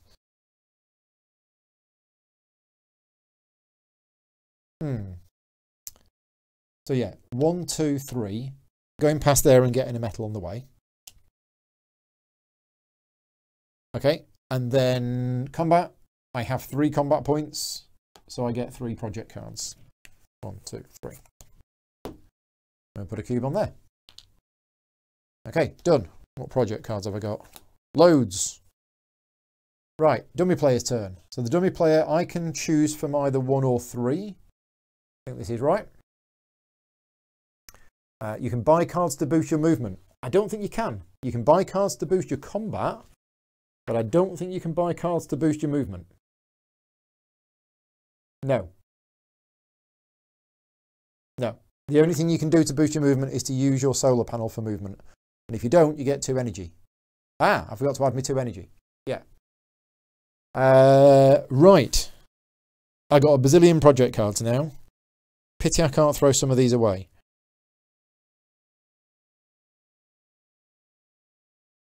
Right, okay. So, some of these project cards are quite interesting. I'm just looking at them now. What are we on? Actions. So I can choose 1 or 3 for getting resources. But again, I don't want to pick the one with the most.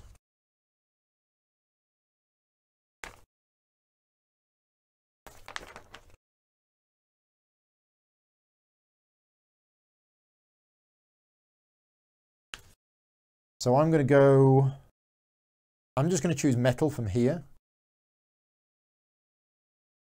Because I don't, oh no, I can see the spanner and I can see the card.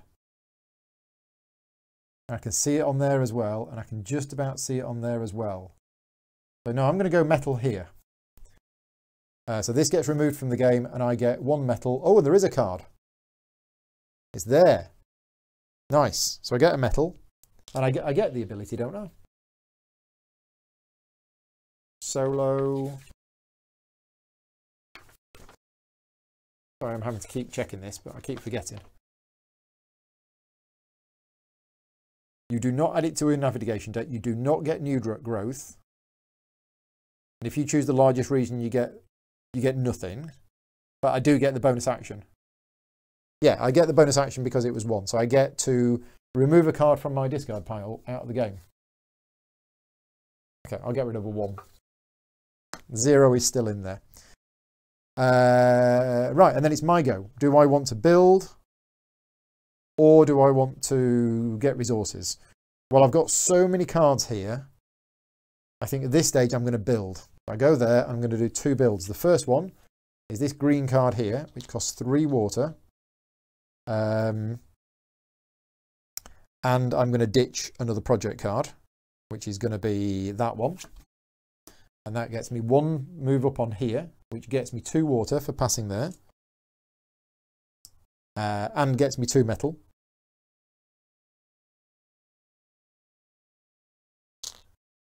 Okay, so that's that done. And then my second build, hold the sleeve into the camera so you can participate. I will. That's a good idea, actually. Right, my second build is going to be an upgrade. I've got 4 metal. We're going to upgrade that. Some more combat. Right, next round. Is there a book? There isn't a book. Production. Do I want to spend 3 energy for 4 water and 2 points? Yes. 1, 2, 3 energy for 4 water and 2 points. I'm on 17. You can't see my points, but I'll just move that to there. There you go. I'm on 17 points. Okay, reveal the 2 cards. So we have a 2 and a 2. Doesn't matter if they're the same, does it? No, doesn't matter if they're the same. So I get 2 energy and I've got 2 movement points and an extra movement point if I want it. Now you have to end on a city. So I am going to use the extra movement from my solar panels to move 3. So I go 1, 2, 3, picking up the point on the way. Yeah, so I get a point on the way. Then we do combat. My combat strength is 1, 2, 3, 4, and I need 5. So I'm going to spend 1 energy to reveal a card. Ah, it's the 0. So I have to spend 2 energy for the next card, which is a 2. So that's done. Defeated them. Get myself 5 water. Put a cube on there. Right, okay. Action phase. I either get 2 points or looks like a project card. Probably don't need the project card at this point. I've got too many. Oh, or play a project card. I think we're going to play a project card. Where are we going to go next round? Next round will be the last round of the game. And I need to go there, so I need 6 combat strength. So yeah, I'm going to play another one of these, another EMP blaster. 3 water and a card. Okay, so that's that done. And then on my go, do I want to collect resources or do I want to build? I think, to be honest, I want to build. How much metal have I got? 1, 2, 3, 4, 5. Oh, not enough. I need 3 metal. Ah, which means I'm not going to have enough to do that for the next round.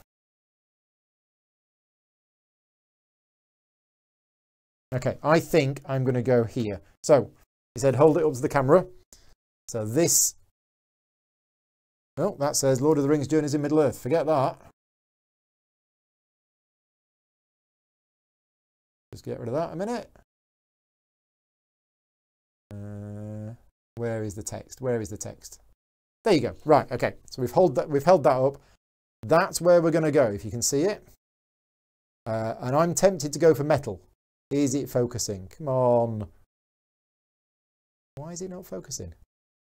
I'll tell you why it's not focusing. It's because it's not in the middle of the camera. That's a zoomed in part. So the middle of the camera is actually there. That's why it's not focusing on the zoom in thing. So there you go. If I hold that up, hopefully that way, hopefully that's going to focus. There you go. Right. So you can see from that, the majority of it is metal. So I think I'm going to choose metal. And if I do, I also get to discard a card from my deck. I think that's right. What's Graham saying? Consider upgrading my engines, says Mr. Harris. I thought about it, but we're at the end of the game. So, yeah. Bit late for that now. Right, I'm going to choose metal. So that card comes out. I get 3 metal. Awesome. 1, 2, 3. And I get to remove a card from my discard pile out of the game. So that's that gone. And I get this card. And I get 3 water. 1, 2, 3. There you go. Right, we are done. We are now into the last round of the game. Is it the book? Yes, it's the book. I'll spend 2 water. Get 2 points. I'm on 20. Production. Do I want to spend 3 energy for all of this stuff? I do. If I spend 3 energy, I get 4 water and 2 points. 4 water and 2 points. Next, reveal 2 cards. The first card is a 1. And then we're going to shuffle. So the 1 is probably the lowest card. Yeah, it's definitely the lowest card. Because I don't have any other... the zeros have gone. And then a 2. So I get 1 energy and I've got 2 movement points. Have I got enough? Have I got enough? Yes, I have enough. I'm going to use the solar panels for an extra movement point. So that's 3 movement points. I go 1, 2, 3 to go here. And now we're going to do combat. And I've got 1, 2, 3, 4, 5 combat. Spend 1 energy, reveal a card. There's the 6. Defeated it. Get 5 points. 7. Right, done. Last action of the game is this, which to me looks like it's Sector 3 and then build or play a card. Yeah, you may either collect resources in Sector 3 or carry out a build action. Right, okay, so I don't think I want to collect resources at this point. I'm going to use that as a build action to go 1, 2, 3, 4, 5, 6, 7, 8. 8 metal to upgrade that, which gets me 5 water. Okay, and then, so that was the build action from the dummy player. And then on my go, I'm going to build. There's no point collecting resources at this point in the game. We're going to build stuff that just gets me points. So that is going to be this for 13 water. 1, 2, 3. And I discard a card, which will be this one.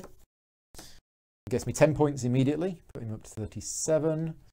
And moves me 2 space forward on this track. Okay, so that's that done. And then my second build is just going to be for as many points as I can get, which is this one. It's 5 water. 1, 2, 3, 4, 5. And throw away another card for an EMP blaster. And that is it. We are done.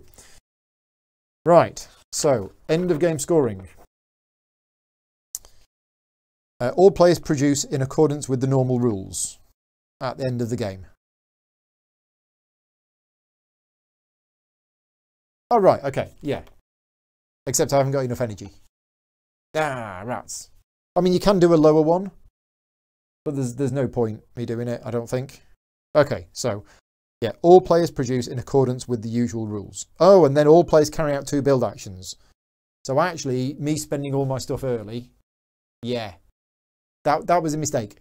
I'm not going to rewind, but what I should have done is remembered at the end of the game, you get 2 builds.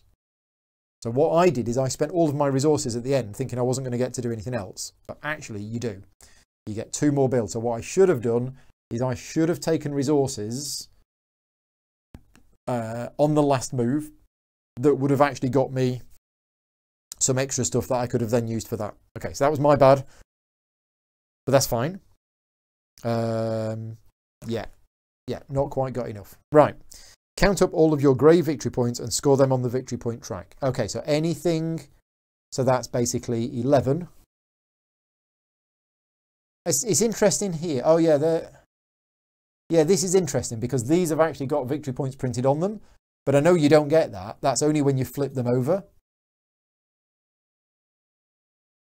So that's a bit weird that it's exactly the same icon on that side, but you don't actually get that. Yeah, that is a bit weird. So 1, 4, 10, so 21 for that. 21 putting me onto 58. So 58. And then 1, 2, 3, 4, 5, 6, 7, 8, 12. 12 more. For that. What else do I get? Count up all your grey points and score them on the victory track. Yeah, done that. Next one, cubes. Victory points for completed missions. We're not playing with missions. Victory points for markers in cities with corresponding legacy tiles. None of that. Victory points for the highest airship upgrade of each type. Oh yeah, you use the highest one. Sorry. It's not 21. It's 11. I need to knock 10 points off. Chat's probably shouting at me. Yes, only your highest one. Got it. And victory points for planned project cards. The player with the most victory points wins the game. That's me. I win. I think. I don't know. Let's check the solo rules to see how well we did. Victory conditions. Scenario 1. No, it's not scenario 1. It's chapter 1. So chapter 1, victory points, 60 to 69 is 1 star. I got 60. Yes, I got 1 star. So what I'm supposed to do is I'm supposed to shade in the star on here, and then you can play it again to try and get to 80 points. If you get to 80 points, you get 3 stars. Nice. Okay, so actually, yeah, so what you do is I record 1 star for chapter 1. Yeah, you don't replay it again. You play the chapters in order, and then you add up your total stars to see how well you did at the end of the campaign. So I scored 1 star for chapter 1. I'm not going to record this, because if I'm going to do this properly, I will play better, and it won't be a learning game. And there we go. Now I'm going to turn this over. Am I going to turn this over? Yeah, I'm going to turn this over. This isn't really that much of a spoiler. What have I done? I did not win. What do you mean I didn't win? What are people telling me? Have I missed something in the chat? That's an engine upgrade. Where?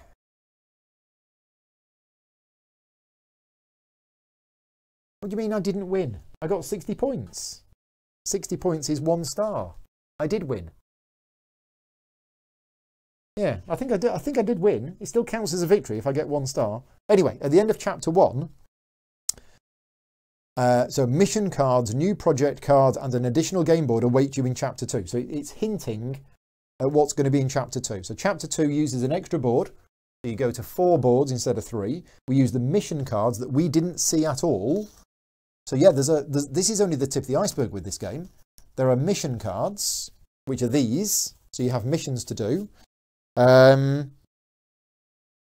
All project cards that we used. And what are these green ones doing over there? I've just found some more. I've found some more cards that should have been in the game that were over there. I don't know what I'm doing here. So all of these project cards go in the tick bag because they're going to come in next time. Where's the tick bag? There's the tick bag. Bag with the tick on it. So they go in there along with story cards 12. Okay, so they go in there. Story card 12 is chapter 2. And basically you do chapter 2, and when you get to the book, the first book icon, you read the reverse side of this. I'm not going to read that for any spoilers. And I'm not going to do any more tonight because it's 9 o'clock.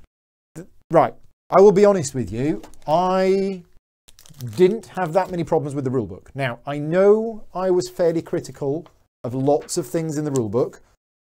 They were minor things, okay? I knew what it meant, but in some cases the wording was a bit odd. I did have a problem with this front loading here because this actually wasn't needed. This should have been, in my opinion, removed and put into other parts of the rulebook. I will speak to Graham afterwards on Slack to find out which parts of the rulebook were unclear. But overall, this rulebook was a lot better than I was expecting. Now, bearing in mind, I've only played chapter 1. So I've not played this, okay? I've not played with the mission cards. I've not played the, I've not used the growth. So all of these tiles here that will go on the board and grow, I've not used them yet. But the core rules of the game, generally I felt were better than what I was expecting based on what I thought, okay? The next thing about the game is my opinion. And even though the designer's in the chat, and the designer's become a friend over the last couple of years, and I'm a massive fan of his games, I'm not being paid for this video at all. This is purely funded through the Patreon campaign. So I owe it to my Patreon supporters to be absolutely honest about this game. With the caveat that I am a massive fan of Alexander Pfister's games. Even his lighter ones, I really like. And I really liked this. This was a lot better than I was expecting. And especially when you, Alex, said, Scenario 1 is so light, you might as well not even bother with it and just move on to Scenario 2. I was expecting something that was like really light, really simple, really fluffy, and didn't really have any substance to it. And that's not what this was. In my opinion, this was a perfectly valid game as it stands. And I know, like I said earlier, we haven't used all of these extra bits. There's so much more to add to this game later. But I felt that was absolutely fine. That, for me, certainly learning from the rulebook, was the right level for a game for the first one. If you are of the opinion that Scenario 1 or Chapter 1 is too light and he shouldn't have bothered with it and it actually spoils the rest of the game, then please let me know. But I felt this was fine. Yeah, so that is my honest opinion in the game. Mechanically, I wasn't sure what to expect. The deck building with the lowest and highest card being the lowest one gets you the energy, the highest one. I like that. That's nice. The way the movement works on the board, the fact that you have this extra movement point if you want it, or you can have 2 energy. That's nice as well. Upgrading your airship, I like that. I like the way that the upgrading works. This bit, I thought was fantastic, right? This, I don't know where you got your inspiration from on this, but I've never seen anything like this before. My only concern is once you've played the game dozens and dozens of times, you will know these cards. But then again, there's so many of them, right? There are so many of these cards. And the clouds are, yeah, it's really, really nice. It's really interesting. And I will speak to you offline about how you came up with this idea. Because the fact, you don't see this in Euro games. Euro games are all about almost perfect information. And what you're doing in this game is you're basically saying to somebody, right, there's a card. We've hidden some of it. Go on, focus. You know you want to. Go on, you know you want to. Oh, I hate this camera. This is a really good camera, but it just doesn't focus when it needs to. Anyway, this bit where you look at the card and you can't see what's in the middle, and you have to kind of guess based on what you can see. Now, I can see on this card here, there's lots of orange, so this card is going to produce a lot of energy. So I think the energy is 3, and I think the cards are probably 2, and the other 2 things are 1. Yes. Now, that was obvious from that card. But if that card was in a sleeve the other way round, it might be different. Yeah? So yeah, it really depends. So although that needed to be at the bottom, why did that need to be at the bottom? Because I think I might have put the cards in the wrong way. But anyway, yeah, this bit mechanically is really good, really interesting. And I like the way, obviously we weren't playing multiplayer today, but I like the way that in a multiplayer game, the active player says, right, well, I'm going to go there and I'm going to get cards. And then the other players in clockwise order, they will each place their drones on the other spaces. And then you reveal the card and then you see what the players get. So yeah, that was really good. But yeah, let me know, Graham, in slide. Oh, it says it has to be at the bottom because the sleeves aren't the same size as the cards. Sleeves aren't the same size as the cards. Okay, so if you put that at the bottom, it helps people so they know which way to put the cards in, I guess. Yeah, I guess that's it. Yeah, but anyway, I liked that bit of the game. Iconography. Iconography is super clear. All of this on here at the bottom of the player board, this is super clear, right? All of this is really clear. So iconography was good. Yeah. Yeah, I really like this. I will be playing more of it at some point. I don't know when. Unfortunately, this month is pretty packed. So I'm keen to play this more. I'm not sure when I'm going to play it. I will be playing it more, but yes. Right, let's have a very quick what's happening for the rest of this week. Here we go. This is this week's plans. As mentioned at the start, this video purely funded through the Patreon campaign, okay? None of the videos that I'm doing this month are sponsored in any way, so thank you very much to all of my Patreon supporters. If you like the content that I make, obviously, please remember to click like on the video, subscribe to the channel if you're not subscribed. But if you are in a position to be able to support me on Patreon, you get access to a whole load of extra benefits, some of which are on the Slack channel. Anyway, tomorrow, I will be back tomorrow morning at 11 o'clock with Shadowrun Returns, the computer game. Almost finished. Might even finish it tomorrow. Then, speaking Alexander Pfister, tomorrow I'm starting my Maracaibo campaign playthrough. So this starts tomorrow. I will be playing through the entire campaign of Maracaibo every Thursday at 2 o'clock, certainly for January. I don't know how far I'm going to get, but that's the plan for January. I might have to sneak some extra ones in near the end to try and get it finished by the end of January. Basically, for those who don't know, I've taken January off work from my paid content creation. So I'm not doing any paid videos in January, and I'm giving something back to my Patreon supporters and just producing lots of content for them. So that starts tomorrow. Friday, I'm doing my monthly video log, and then Friday night, Too Many Bones. Too Many Bones live, 8 o'clock, Friday night, and it's going to be a beginner's game of Too Many Bones. 2 of the easiest characters to play with a basic scenario from the base game, no expansions, and I'm focusing the video on if you are brand new to Too Many Bones and you don't know how to play and you want to know what it's about, that will be the video to watch. I know I've done some content of it before, but some of those have been complex ones with weird and wonderful expansion rules. So right back to basics on Friday night. That's everything. yeah, I'm going to pop over to Slack now and have a chat with people. And yeah, Alexander, if you can let me know where you got the inspiration for this mechanism, unless you've already written about it on BGG. If you haven't, maybe write about it on BGG, because I think it's fascinating where this idea came from. And yeah, lots of 8 chapters. Maybe I'll just have 10 cups of coffee and not sleep tonight and play through this campaign. Kind of the mood I'm in. No, I'm gonna disappear now. Thank you very much to everybody for joining in live. Hello to everybody who is watching this afterwards. Thanks for your support. Take care, and I will see you all next time.